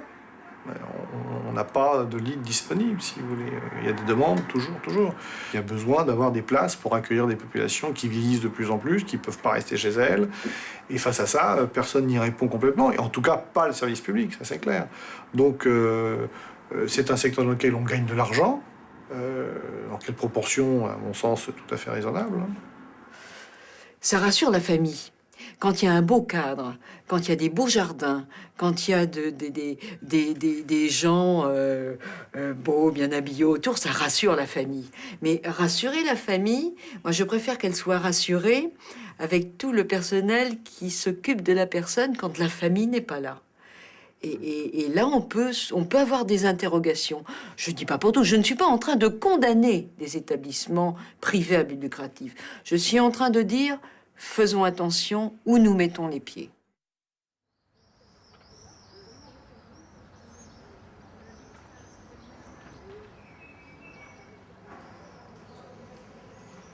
Dans cette unité, on reçoit des patients qui arrivent dans des conditions très aiguës, c'est-à-dire des conditions souvent graves, hein, où la vie est en jeu.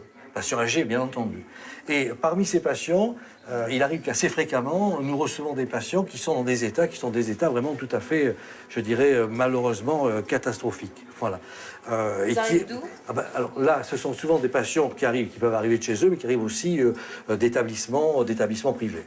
Voilà. Alors, encore une fois, je répète bien, je ne veux pas qu'on jette l'anathème sur les établissements privés, parce que tous ne fonctionnent pas mal, il faut bien voir la chose en face, mais à l'évidence, il y a par moments des dysfonctionnements qu'on ne peut pas admettre. Bonjour. Bonjour madame. Non, je suis le professeur Soubéran. Voilà, on vous refait le pansement. Vous savez, hein, voilà. Entendu. C'est bien.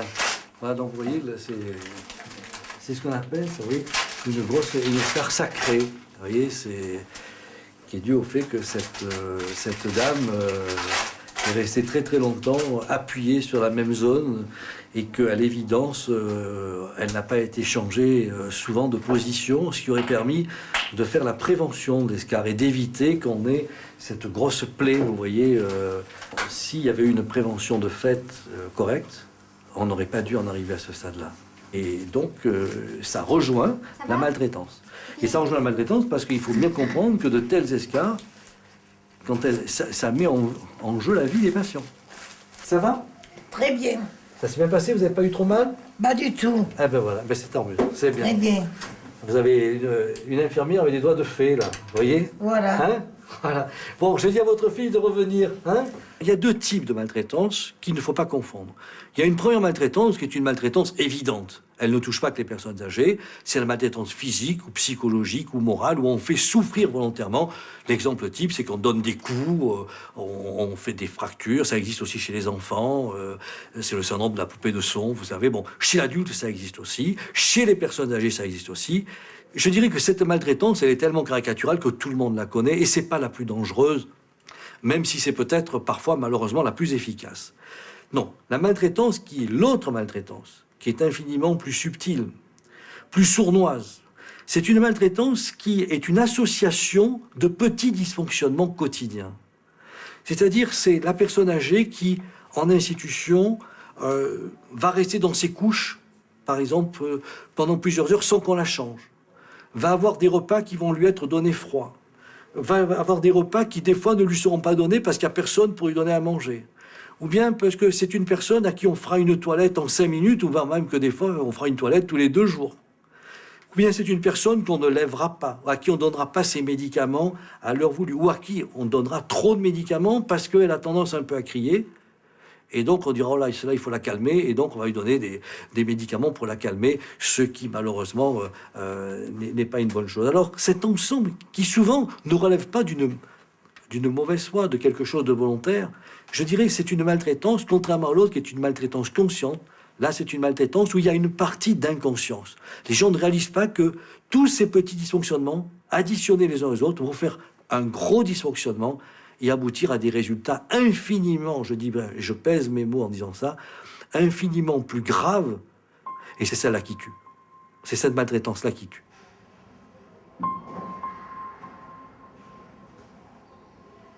Ma mère avait peur d'un infirmier qui s'occupait d'elle. C'était un monsieur qui buvait, qui parlait fort, donc qui la grondait à chaque fois. Donc elle en avait peur. Alors je venais exprès avant 18h. Je faisais souper ma mère.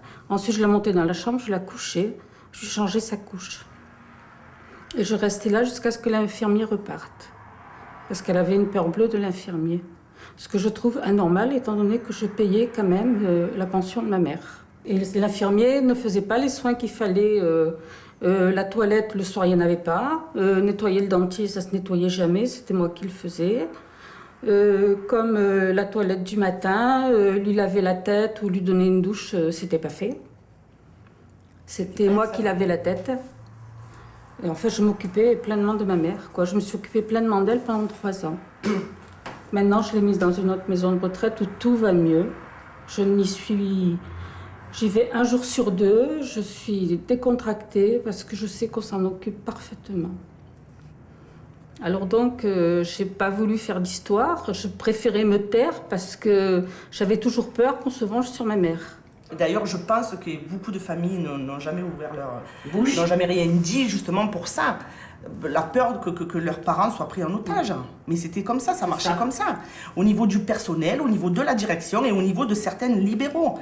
Ça marchait comme ça. Je veux dire, si on faisait pas, si on rentrait pas dans le système, si on marchait pas comme tout le monde dans le même sens, ben c'était ces pauvres pensionnaires qui en pâtissaient. Mais c'était tout le temps, tout le temps. Ben moi, mettons à mon niveau de veilleuse de nuit, si le matin, quand les infirmiers arrivaient, je les attendais pour les attraper pour leur dire hier soir, Madame Untel, tu l'as couchée avec la couche pleine de merde, la couche pleine d'urine, c'était une couche d'une urine qui devait dater de l'après-midi. Qu'est-ce que t'as fait? T'as pas eu le temps et tout. Bon, mais après, c'était la pensionnaire qui morflait. Mais c'est toujours les mêmes qui faisaient ça. Parce que le lendemain soir, c'était pareil. Alors, tant je la retrouvais habillée, ou avec les chaussettes, ou avec les chaussures.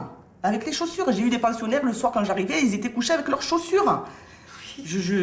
Après, je disais plus rien, je pouvais plus, c'était fini. Parce que c'était tout le temps les pensionnaires qui en pâtissaient. C'était pour aller plus vite. Ben, le soir, ils arrivaient, les infirmiers, ils venaient les chercher à table. Bon, ben, ce soir, tu n'auras pas de dessert, hein, c'est l'heure. J'ai la petite à récupérer à la danse. Mon mari, il m'attend, je vais manger au restaurant. Mais moi, j'étais l'infirmière de la maman de Marie-Paul. Et donc, j'étais quand même, si vous voulez, une garde-fou. Moi aussi, je regardais. Et je remettais en cause tout le système. Mais en même temps, j'avais, moi, la liberté d'agir en mon âme et conscience auprès des résidents. J'ai exigé ou j'effectuais des actes qui étaient nécessaires, mais que ne reconnaissait pas la direction. Vous parlez de quoi, par exemple ? L'hydratation des malades. La nutrition des malades, l'échange des malades, la propreté de leur chambre. Ça, j'ai même dit que c'était de la maltraitance passive. Moi, je le reconnais, je travaillais comme ça aussi, parce que moi, j'ai été éduquée comme ça. Quand je suis rentrée là-bas, ça se passait comme ça. Moi, j'étais rien du tout, j'avais pas de diplôme, j'ai été pistonnée pour rentrer là-bas. Donc, c'est clair que pendant des années, j'ai fermé ma gueule. Et puis, bon, je regardais les infirmières travailler, elles travaillaient comme ça aussi. Pas de gants. S'il y avait un pensionnaire qui s'était souillé en salle à manger, qui venait de se souiller en salle à manger, ben en salle à manger, devant les autres qui mangeaient, on lui changeait le cul, et avec la couche, on lui essuyait comme ça. Moi, j'ai connu ça. C'est toujours les mêmes. Moi, j'y ai travaillé 20 ans, et j'ai d'ailleurs très honte d'avoir travaillé là-bas. Je suis désolée, mais... C'est pas le but, hein, je pour vous faire peur. Non, mais je suis honteuse d'entendre tout ça, parce que j'y étais. Mais t'as jamais été pour. Tu as toujours dit, si un jour tu pouvais parler, tu parlerais. Tu le fais. Hein? Alors, mais c'est bien. Je suis contente d'en être partie quand même.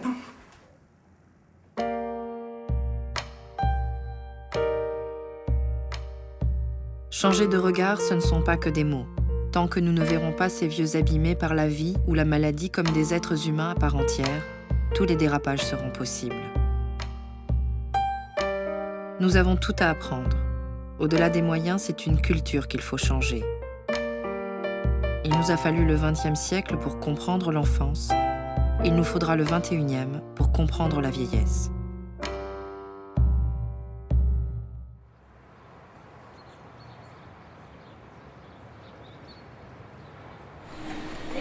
Quelques pionniers ont déjà commencé. Yves Gineste en fait partie. Il enseigne l'humanitude, une méthode de soins totalement nouvelle. Ça va? Ah! On y va? Alors, on essaye de faire des grands pas. Allez, on y va. 1. Allez, 1, 2, 1, 2, 1, 2, 1, 2, 1, 2, 1, 2, debout, debout. 1. Regardez, mais c'est pas possible, vous êtes un artiste. Ah, génial. Hein, c'est beau, hein? Vous voyez, à partir du moment où on essaie d'aller un peu plus vite que ce qu'il peut faire, il oublie qu'il est en panne. Hein? On redémarre? Allez, 2, 1. Avancez bien le pied. 1. Oui, mais c'est dingue, c'est extraordinaire. Mais on va pas pouvoir vous rattraper.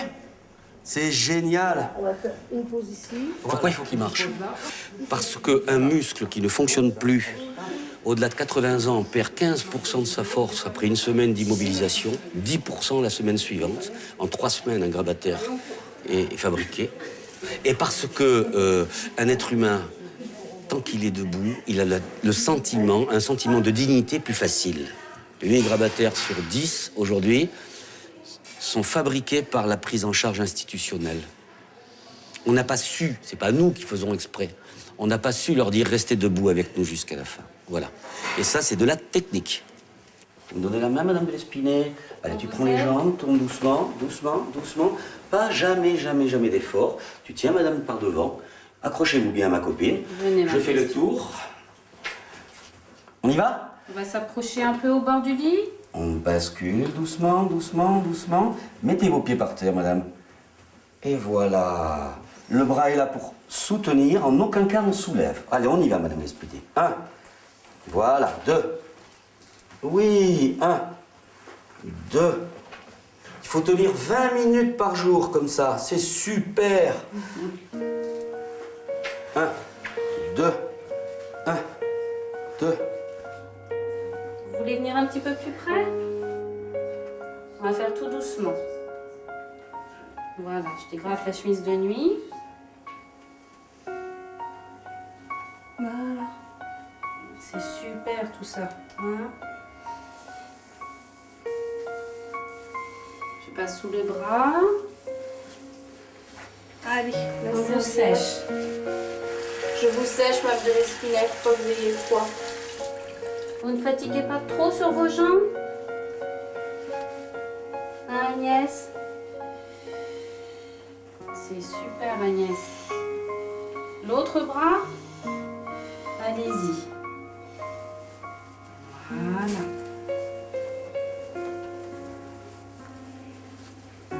Alors, le pull. On va vous aider à vous mettre debout? Oui. Oui? Pour remettre la jupe, vous approchez vos mains? Allez-y. Allez-y. Voilà.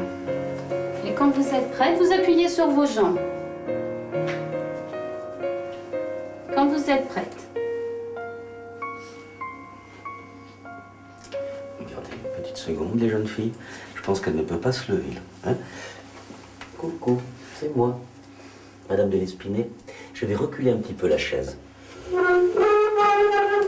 Et à partir du moment où les jambes sont reculées d'une longueur de pied par rapport à l'appui, vous allez voir que...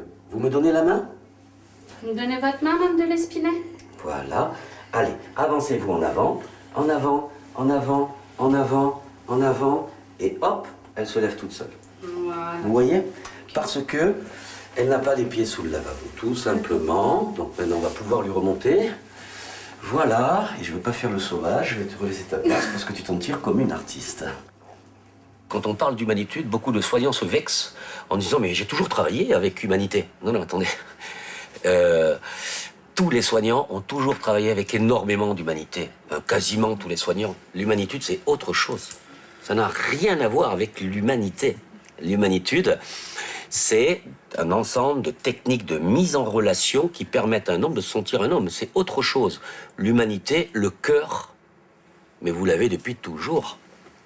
L'exemple que je peux prendre, imaginez qu'un jour, vous avez un aide-soignant qui pousse un chariot, qui prenne un bol, qui remplisse un bol avec du café au lait, qui mette dedans des morceaux de pain ou des biscottes cassées, ok, qui mettent une plaquette de beurre, qui mettent une cuillère de confiture, et pourquoi pas qui écrasent les médicaments dedans, qui s'approche de la petite vieille dame, qui cette petite vieille dame n'ouvre plus la bouche depuis longtemps parce que les médicaments là-dedans, je vous dis pas le goût que ça a. Donc, vous allez m'aider parce que je sais pas, hein, j'imagine un film qui n'existe pas. Que va-t-on faire éventuellement pour la faire ouvrir la bouche? On lui pince le nez. Donc éventuellement, dans certains endroits, nous pourrions lui pincer le nez. Quel repas il y a? Quelle différence avec le repas de mon chien? Aucune. Eh bien, ce type de repas, je l'ai donné pendant 5 ans. C'est les seuls repas que nous donnions. Quand moi je travaillais depuis 1979 qu'en 1984, dans les hospices, je n'ai vu que ça, et c'est comme ça que nous nourrissions les gens. Je n'étais pas un soignant, pourtant je suis le même et j'ai le même cœur. Ok? Voilà, je n'étais pas un bon soignant. À l'époque, dans ma manière de donner à manger, j'étais vétérinaire d'humain. Eh bien, vous voyez, nous serons des soignants quand nous nous occuperons de l'humanitude. Aujourd'hui, dans un pays comme la France, on estime qu'à peu près 60% des professionnels qui travaillent, qui prennent soin des personnes âgées, que ce soit à domicile ou en établissement, n'ont pas eu de formation adaptée, spécifique justement à leur métier. Prenez un chirurgien, vous lui demandez d'aller faire une opération et vous ne lui expliquez pas comment faire. Il va charcuter. Je veux dire, bon, ça paraît évident. Et aujourd'hui, on a par exemple des aides-soignantes. On leur demande d'aller, par exemple, faire la toilette d'une personne qui a une maladie d'Alzheimer sans lui apprendre. Or, faire la toilette d'une personne qui a une maladie d'Alzheimer, c'est comme faire une opération chirurgicale. Ça implique une très haute technicité. Ça implique de savoir précisément certaines choses, certains savoir-faire, certaines connaissances par rapport au type de réaction qu'une personne atteinte de cette maladie-là peut avoir pendant le soin. La relation est importante en gériatrie? Oui. Elle est capitale, c'est le fondement même de la prise en charge gérontologique. Mais on s'aperçoit que dans la relation, qui a appris à regarder? Personne. Qui a appris à parler? Personne. Qui a appris à toucher? Quasiment personne. Et quand en plus, extrêmement peu de soignants savent que pas loin de 50-60% des personnes âgées atteintes de troubles démentiels, leur cerveau n'est plus capable de traiter les informations latérales. C'est-à-dire, c'est comme s'ils étaient aveugles sur les côtés. Quand j'arrive pour faire une toilette, ces personnes-là ne savent même pas qu'on est là. Donc nous avons décidé systématiquement de faire les soins du côté où le regard est le plus facile à attraper. Parce que déjà qu'il y a un piège, n'en rajoutons pas.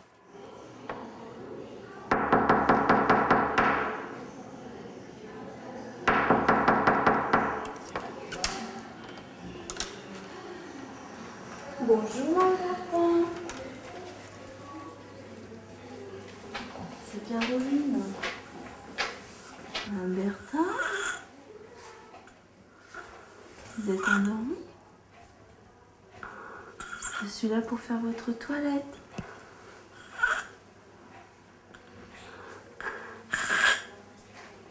Gabriel.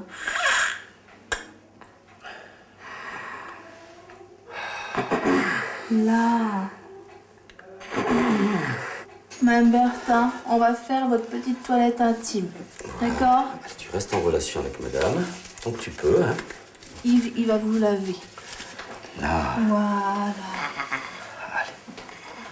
Là, on va y aller tout doucement. Hein. Allez, Gabriel. Voilà. Attention, que je gagne un petit peu ici. Ça y est. Et vous voyez, le bras est totalement fermé, il est inaccessible. Alors, je vais récupérer, c'est toi qui passeras le gant s'il le faut, en passant ici tout doucement. Là, là, je vais passer là. Là, je suis passé ici. Je tiens 1 et 2. Tout doucement, je caresse. Et je vais gagner au fur et à mesure. Ah, attends, là, voilà. Et ben voilà. OK. Comme un enfant de 5 ans, tu as vu? C'est étonnant, hein? Gabriel, Voilà. je vais pouvoir vous laver sous le bras. Voilà. Et pour les doigts qui sont toujours fermés comme ça, je prends l'extrémité des doigts, j'ouvre, non pas ici comme on fait d'habitude, tu mets juste le bout des doigts. Là, tu vas voir. Eh bien, ça y est, madame, elle a ouvert. Ça y est. C'est bien, Gabriel. Elle a compris. Regarde. bien. Puisque tu es, moi, je mobilise. Et profites-en, parce que la main ouverte, c'est très rare.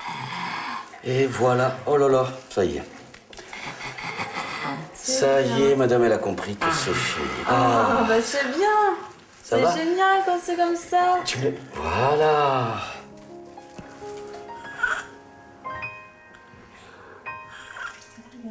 C'est bien. Voilà. Et puis il va finir par nous les ouvrir, ses yeux, quand même, Gabriel.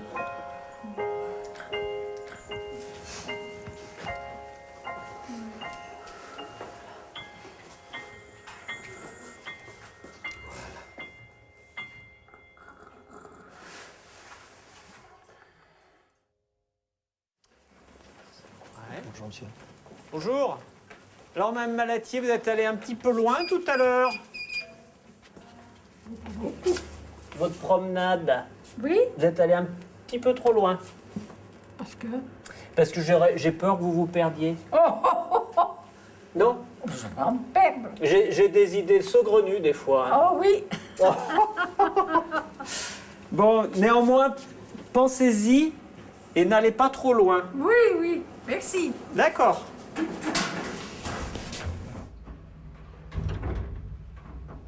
Beaucoup de choses restent à inventer. Nous n'en savons que très peu sur les maladies neurodégénératives. Les médicaments ne sont pas au point et d'autres voies sont possibles pour améliorer la vie de ces malades. À gauche toute. Voilà, on est là. On arrive à votre chambre. Ah bah ça va. Ah bah on sera bien. Voilà. Ah, c'est tellement mieux ici. Asseyez-vous au fauteuil, Mme Cornet. Voilà, ce peloton va se mettre à côté, puis Ah, c'est tellement plus calme. On prend nos habitudes, là. Il y a des fois, je pense à vous. Ah, ça fait plaisir. Ah, mais c'est vrai, je pense. Hein, j'y avait seulement quelqu'un pour me dire quelque chose, pour me...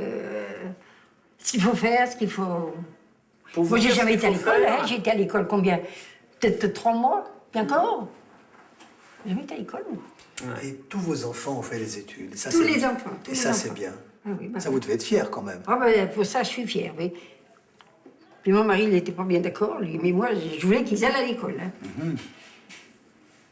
Ah, mais j'ai pas été heureuse, moi, de ma vie. Bon, et j'y pense plus maintenant, tiens. Et maintenant? Oh, ben maintenant, ça va mieux. Vous êtes malheureuse ou pas malheureuse? Oh, mais je suis pas malheureuse. Je fais ce que je peux. Oui. Puis j'ai des copines qui viennent comme ça, 1 ou 2 comme ça, on vient, on cause, on va se promener. On va se promener un petit coup dans le... J'étais la dernière des filles, hein. Et ben j'ai toujours été malheureux. J'étais à Metz, j'avais 6 ans, hein. Alors les patrons, ils m'envoyaient, oh là là, quand je pense, garder les cochons, puis moi, quand on avait peur, ben, ah oui, c'était comme ça. Puis, oui, ben, c'était pas de la famille, hein, les patrons. Bien hein. sûr, bien sûr. Et puis vous n'aviez pas votre maman. 20 ans, j'avais pas de maman. Et quand on a 5 ans, bah quand même, oui. sans sa maman, c'est peut-être un peu 7 difficile. ans. Hein. Ah ben, elle me 7 manquait, ans, ma mère. Hein. Ouais. Ah, oui. Ouais. Mais c'est pas bien résolu, tout ça. Ah non, non, non. Hein? C'est resté un peu sur l'estomac. Je suis la seule qui a été à mettre, jeune comme ça. Hein. C'est la seule. Ouais. La seule. Vous êtes arrivée un peu la petite dernière. Oui, mais attendez voir. C'était oui, ça. mais j'étais la... Le petit pousset. Ah mais, Ouais. oui, j'étais la dernière, je crois que oui, oui. Peut-être que le papa, il en pouvait plus. Peut-être que la Puis maman, mon elle en père, pouvait il a plus. travaillé chez les maçons, il travaillait chez M. Piquet là-bas. Il n'en pouvait pas, hein, il partait de bonne heure le matin, il rentrait. Il était malheureux, mon père. Hein. Puis ma mère, elle n'était pas... elle buvait un petit peu le canon, hein, ma mère. J'aime autant vous le dire. Hein. Ouais. Non mais mon père, moi, Il va bien falloir les excuser un jour. c'est malheureux parce que j'ai vu pleurer. Hein. Il va bien falloir leur pardonner. Ils l'ont pas fait par méchanceté. Ils l'ont fait par pauvreté. Je crois. Mon père, il était gentil, il faisait ce qu'il pouvait, mais ma mère, elle était... Puis elle buvait, je vous dis, ben, je vous ai dit qu'elle buvait. Un petit peu, ouais. Elle buvait un petit peu, alors elle était, oui, ben... Je vous trouve mieux, moi, Mme Cornet. Peut-être, oui, peut-être. Même sur votre mémoire. Peut-être, oui. Les choses que vous nous racontez aujourd'hui, elles sont Que je savais, un peu que plus j'ai profondes que j'ai pas dit à personne. Hein. Il y a, Ouais, il y a bien des sûr. choses que j'ai jamais Mais causées. bien Hein. sûr. On n'ose pas dire Ouais, des bien choses sûr. comme ça. Hein. peut-être ça aussi. Hein. Enfin, quand on a dit quelque chose qu'on n'aimait pas, ben ça me soulage. Et ça, c'est des choses qu'il va falloir résoudre parce qu'il y a quand même des vieilles choses au fond de vous qui font mal. Ah, mais ça, c'est Il va vrai. falloir les résoudre, Il y a ces des fois que vieilles choses. j'y pense et puis ça y est. C'est ça- l'occasion. Ouais. Ah, oui. Quelle est l'importance d'avoir une démarche psychothérapique avec des gens âgés et qu'on peut qualifier de déments, en tout cas qui ont de gros troubles cognitifs? Il y a une première raison qui est peut-être de permettre à des gens de résoudre des problèmes non résolus pendant que c'est encore possible et peut-être avant de terminer leur jour. C'est peut-être une démarche de confort psychique général. Mais on peut aussi supposer que les problèmes anciens non résolus participent, pour une part, à l'évolution du déficit cognitif. Elle a parlé beaucoup de son passé. Je crois qu'il n'y a que ça qui revient. On va essayer de travailler un peu là-dessus avec la psycho. C'est vrai que tout ce qui est le quotidien, le présent... Puis j'étais haute comme ça. Hein. Il n'y a que ça. Qu'est-ce que je pouvais faire? Je portais des saucochons, j'en mettais un là, puis un là. Puis j'étais toute petite comme ça. Mais qu'est-ce que je pouvais? Je sais. Mais comme elle parle bien, comme elle explique bien les choses, on pense qu'elle va très très bien et on sous-estime que sa mémoire lui joue des tours, en tout cas pour les événements récents. Et je pense que vos sœurs et frères sont comme moi au début. Moi au début, je disais mais c'est une dame qui va bien. C'est quand j'ai eu les tests que j'ai dit tiens, elle a une mémoire quand même qui est bien fatiguée. Mais je crois que dès l'instant où on a fermé la porte, où elle se retrouve toute seule, je crois qu'elle s'affole enfin. Bien sûr, et on ne sait pas ce qui peut se passer. Elle va même plus savoir exactement qu'elle est chez elle, plus reconnaître les choses. C'est terrible, hein. C'est comme si on nous transplante brutalement dans un univers qu'on connaît plus. C'est inhumain. Et on en est là. On en est là. La psychogériatrie est une médecine d'avenir. Pourquoi? Parce qu'elle nous oblige à mettre en perspective des éléments psychologiques avec des éléments matériels, médicaux, et aussi avec des éléments sociaux. C'est-à-dire, je ne dis pas à les additionner, je ne dis pas à faire des pourcentages, je dis bien à les mettre en perspective. Et ça c'est novateur. Et ça, on est obligé de le faire avec les personnes âgées parce qu'elles sont terriblement faibles. Et c'est le maillon faible, le malade les plus vulnérables qui nous apprennent sûrement à soigner tout court et à soigner les autres. C'est-à-dire que ce qu'on va apprendre grâce à eux, ce qu'on va mettre en place grâce à eux, on peut aussi en faire bénéficier d'autres. Et on a tendance à confondre faiblesse et vieillesse et faiblesse. Malheur aux faibles, en oubliant que, et là je vais citer Norbert Elias, un sociologue allemand dont on parle beaucoup actuellement en France, qui dit que nous serons d'autant plus forts individuellement que nous sommes forts collectivement.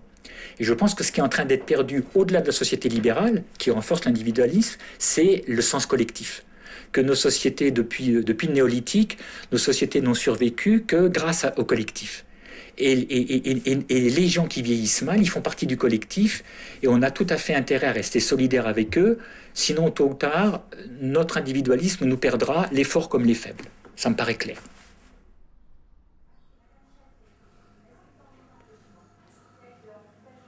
Qu'est-ce qu'il faut qu'on attende?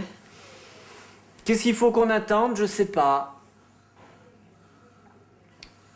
Vous attendez toujours quelque chose.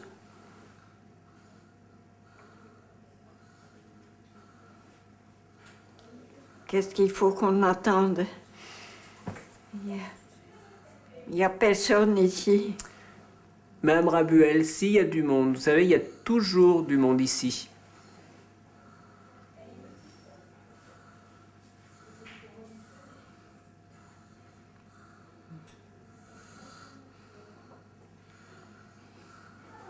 Vous êtes quelque part où il y a tout le temps quelqu'un. Vous n'êtes pas à l'abandon, là. Vous voyez toujours pas? Non. Si vous me regardez, est-ce que vous me voyez? Non. Regardez-moi, là. Le docteur Rullière. Oui. Vous vous rappelez de moi? Je me rappelle pas, mais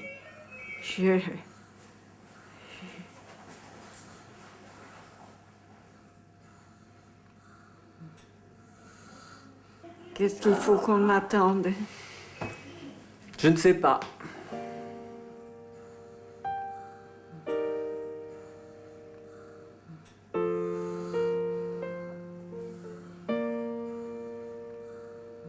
Quand moi je le rencontre, ce vieux-là, je suis amenée à me poser la question, l'homme n'est-il que cela?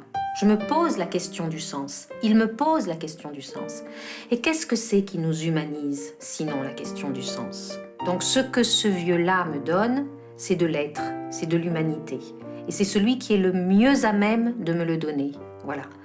Et je crois aussi qu'on sous-estime l'idée que l'intensité de l'être est la même à tous les âges de la vie. Et moi, j'aime bien, pour l'illustrer, j'aime bien cette image qui dit que, quelle que soit la quantité de cire d'une bougie, sa flamme est toujours la même. Voilà. Hein.